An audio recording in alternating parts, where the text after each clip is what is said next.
dia, sejam muito bem-vindos a mais um programa Saudações. Hoje comigo, Érica Fernanda. E como sempre, né, nós trazemos temas muito importantes. E hoje não diferente, vamos falar sobre relacionamento, que é um tema que importa a todos, né? Relacionamento conjugal. E depois, no segundo bloco, nós vamos falar sobre hérnia de disco. Mas vamos começar com a psicóloga Carlene Fonseca e vamos falar um pouquinho sobre hábitos, coisas que contribuem para um relacionamento saudável e para um relacionamento destrutivo. Carlene, seja muito bem-vinda, muito obrigada por aceitar o meu convite. Eu quero começar te perguntando quais são os principais hábitos que contribuem para uma boa convivência em um relacionamento, uma convivência saudável. Bom dia a todos, a você, Érica, a todos os telespectadores que nos assistem. Bom, são muitos hábitos, né, que podem ajudar aos relacionamentos tornarem cada vez melhores, mais saudáveis. Um deles é a conversa, ter um diálogo aberto entre os parceiros, entre as pessoas que estão envolvidas nessa relação, manter ali um ambiente de empatia um com o outro, entendendo quais são os limites estabelecidos pelo parceiro, porque tem coisas que para um dos parceiros é possível e fácil de fazer e para o outro não. Então entender a forma de lidar do outro, ou pelo menos respeitar essa forma de lidar com as situações adversas é uma das formas que a gente pode dizer que ajuda muito na relação. Não permitir que pessoas, que terceiros invadam demais essa relação é um outro fator preponderante para que essas relações elas sejam saudáveis e cada vez mais duradouras.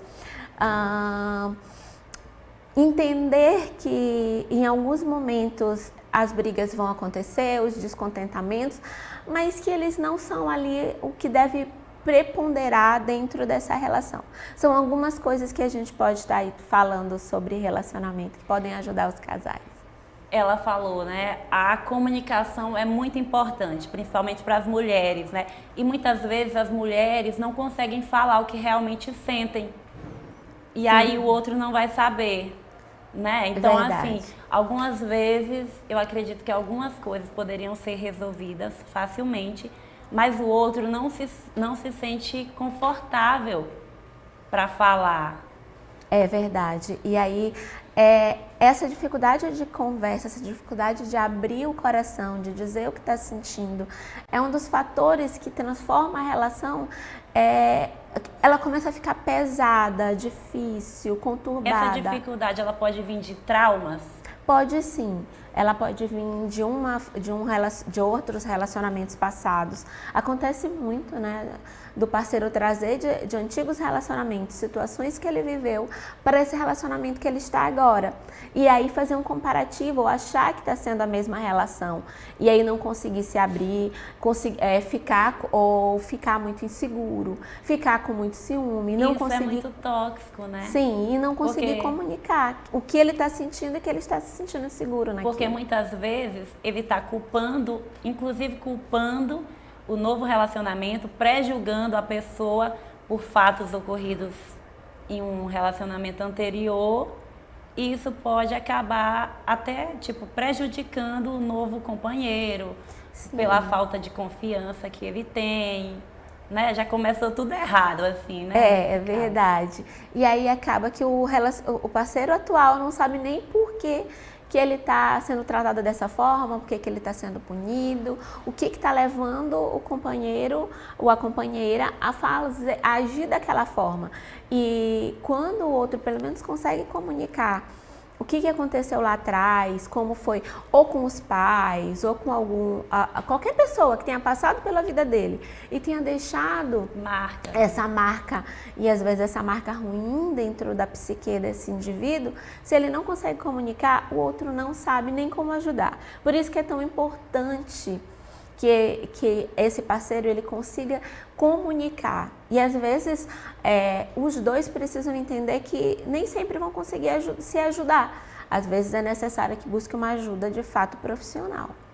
É muito importante, né, ter esse amadurecimento de ambas as partes para conseguir falar o que dói, porque aí quem sabe isso possa de alguma forma fazer com que o outro decida, né, fazer diferente e salvar o relacionamento. Sim, sim. No caso das mulheres é bem delicado. Eu acho que tem alguns temas que as mulheres ficam, né, tem mais dificuldade de falar. Em questão de muitas vezes até atitudes pequenas, né, da outra pessoa em redes sociais, e aí o outro vai guardando aquela mágoa. Sim. E pode ser destrutivo mesmo. E sobre os hábitos saudáveis, quais são os hábitos saudáveis que todo casal precisa para ter uma vida feliz, equilibrada? Bom, a gente pode citar alguns hábitos que são muito favoráveis, né? Eu acredito que estarem, né, tendo algum tipo de um momento em conjunto, um momento deles, isso é muito importante para a relação. Quando esse casal ele tira um momento ali para ser um casal, para ter uma vida a dois, nem que seja, sei lá, assistir um filme, pequeno momento, porque o que acontece? Às vezes a vida ela vai te empurrando para uma rotina tão pesada, uma rotina tão esmagadora, que você vai esquecendo como que vive em casal, como que a gente se une nessa relação. Então, ter esse olhar de, em alguns momentos, entender que nós somos um casal e que nós precisamos viver alguns momentos juntos. Pode ser qualquer coisa que os dois tenham em comum. Então, buscar coisas em comum é uma coisa que pode ajudar muito, não precisa ser muitas, uma coisa já tá muito bom, já ajuda nesse processo de aproximação. Manter sempre um momento e uma fala aberta com o outro, né? Dentro das tuas possibilidades, mas tentar manter essa fala aberta. Fazer com que esses momentos em conjunto, esses momentos da parceria, sejam momentos minimamente agradáveis, né? Porque quando esse casal ele vai para esse momento que é para ser deles e esse momento vira um momento de briga, vira um momento onde eles mais se degladiam do que se acolhem, aí a gente tem um problema. Em vez desse momento ser de aproximação, ele vai ser um momento de afastamento, né? Então, ter um olhar para que essa relação seja cada vez mais, como eu diria, harmoniosa. Tentar ter uma harmonia. E claro que trabalhar a harmonia no casal ela é muito individual. Cada um tem a sua forma de trazer harmonia para a relação. Cada casal vai estabelecer a sua forma. E é importante. E cada pessoa é única. Né? Cada pessoa é única. Cada relacionamento é único. E por isso que é tão importante aquilo que eu falei, a conversa. A conversa, para mim, ela é preponderante nas relações, para que essa relação seja saudável. E também não invadir o espaço do outro, né? Saber até onde é o meu limite, até onde é o limite do outro, manter sempre o respeito. Sim. Não deixar que a intimidade, que é muito grande, também acabe com o respeito e permita, né? Sim, a gente precisa entender que o outro é um indivíduo que vem de uma família diferente, de ambientes diferentes, de situações diferentes. Ele tem toda uma construção social, na grande maioria das vezes diferente da minha, uma criação diferente da minha. E aí a gente precisa entender que esse outro é um ser distinto de mim e como que eu posso fazer? É tentar adaptar as muitas diferenças que nós temos. Como? Olhando para aquilo que a gente tem de igual. Para aquilo que nos une, não para aquilo que nos afasta. Quando a gente foca em olhar aquilo que nos une, aquilo que nos atrai um ao outro, e não necessariamente pode ser aquilo que seja igual. Pode ser que aquilo que me atraia no meu parceiro seja aquilo que seja diferente de mim. Mas o ideal nesse momento é olhar para aquilo que nos une, que nos atrai um ao outro, focar nisso e continuar andando. E também a gente vive uma banalização muito grande, né, do casamento. Ah, se não der certo, separa. E esse pensamento ele não é bom, né? O casamento é uma entidade muito séria, né?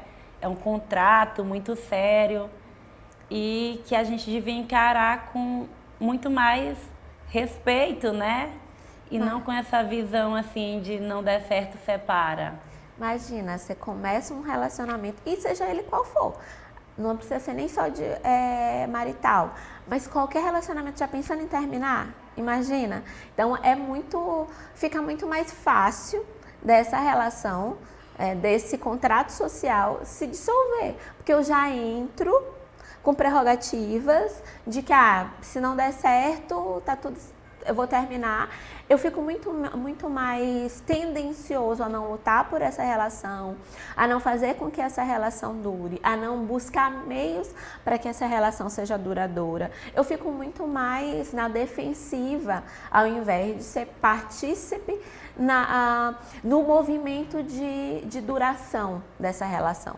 Então, quando eu já entro com esse pensamento, fica muito, como, sobretudo se os dois estão nesse mesmo movimento de não deu certo, separa. Na primeira toalha jogada em cima da cama, eu já estou repensando essa relação e aí eu já não quero mais. Fica muito mais complicado fazer dar certo. E casamento é sobre fazer o outro feliz e não que o outro sempre, faça todas as nossas vontades. A gente precisa ter consciência disso, maturidade disso, né? Sim. Porque muitas vezes as mulheres também encaram os homens de forma muito dura, né? Como se só eles tivessem partes. E não, os dois têm que lutar para fazer o outro feliz, não é? Sim, sim. Tanto homens quanto mulheres. Algumas pessoas entram na relação com esse olhar, né? Esse olhar muito mais individualista, do tipo, eu quero ser feito feliz, eu quero ser feliz e agora você precisa... Tem que fazer todas as minhas vontades. Todas as minhas vontades, você tem que se virar aí para que eu consiga ser feliz. Enquanto a gente precisa entender que é um relacionamento e um esforço mútuo, onde eu preciso fazer a minha parte, o outro, claro que o outro também precisa, não tem como dar certo quando só um está nessa função de fazer feliz. Isso é quase impossível que isso dê certo, né? Pode ser que em algum casal, em algum momento dê, mas é muito raro que dessa forma isso funcione. E então o ideal é que de fato os dois estejam ali unidos no propósito de fazer o outro feliz, de se fazer feliz. E é esse jogo de ideias e de interesses sendo unidos e relacionados no mesmo fim que faz com que a coisa de fato dê certo. E agora a última perguntinha para terminarmos, fecharmos com chave de ouro. É muito interessante, eu quero inclusive que depois você volte para falar mais sobre isso. Quais são as principais necessidades da mulher e quais as principais necessidades do homem num relacionamento? A gente não fecha tanto porque hoje está tão multifacetado, as mulheres estão muito multifacetadas. Cada mulher é única e vão ter interesses aí que antigamente eram interesses e personalidades muito voltadas para o homem e vice-versa. Hoje a gente nem pode fechar, mas cada indivíduo é único. E é por isso que é tão legal a gente desmistificar essa ideia, porque às vezes o homem ele vai com uma ideia tipo, mulher, ela vai querer que seja feito isso, ela vai querer ganhar flores, ela vai querer aquilo.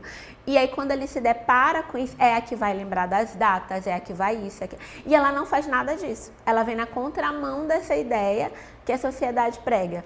Né? E é muito legal essa tua pergunta, porque a gente precisa entender que não tem mais essa coisa fechada, tipo, isso é de mulher, isso é de homem. Uhum. Via de regra, o que a gente precisa fazer é entender o meu parceiro na sua individualidade, quem ele é, me desfazendo de todo estereótipo que eu construí, ou de repente de estereótipos que eu trago das minhas relações, que eu trago de pensamentos, sei lá, que a minha mãe disse que eu devia fazer aquilo outro.